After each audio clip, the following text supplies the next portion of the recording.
акыркы мезгилде биздин мамлекеттик саясатта мамлекеттик тилге болгон мамиле кескин түрдө өзгөрдү.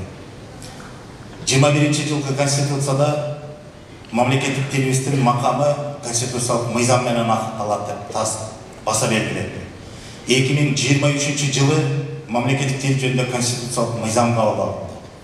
Быйыл ошол конституциялык мыйзамга ылайык келтирүү боюнча аракеттеги 19 мыйзамга толуктуу өзгөртүү киргизүүлөр боюнча мыйзам долбоорлорунун 2 топтому кабыл алынды. Президентибиз кол коюп, ошол мыйзамдар күчүнө кирди. Эми мамлекеттик тилге болгон муктаждык да, талап да, тартип да өзүнүн макамына тете бардык нерсе камсыздалды. Укуктук база чыңалды. Эми мындан ары ошол тилибизге мыйзамда белгиленгендей өзүбүздүн көкүрөгүбүздө кайнап келген улуу мурас катары, ошол көрөңгө катары, атуулдук барс катары да ошону туура татыктуу алып кетүү биздин мойнубуздагы жүк.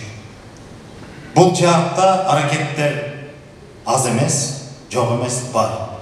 Анан ошон үчүн бүгүнкү биз белгилеп жаткан мамлекеттик тил күнү дегенибиз бул советтер доорунда эле кыргыз тилибизге мамлекеттик тил макамы берилгенин биз унутпай, ошол кездеги бул аракет советтин акыркы жылдары болсо дагы бирок улуттук аң сезимдин күчтөнүүсү эгемендүүлүккө карай алгачкы кадамдын бири деп эсептесек болот. Ошондон кийин биздин улуттук аң сезимибиз курчуп күчөп, эгемендүүлүк дагы келгенде салыштырмалуу Советтер Союзунун курамындагы республикалардын арасынан алгачкылардан болуп эгемендүүлүктү жарыялаган биз болгонбуз.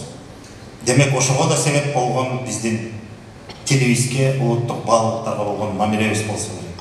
Ылайык ушундай мамилебизден жазбайлы мамлекеттик тилибиз жалпы мамлекетибизде жашап аткан бардык жарандардын, этностордун өз ара баарлашуу тилине да айлансын.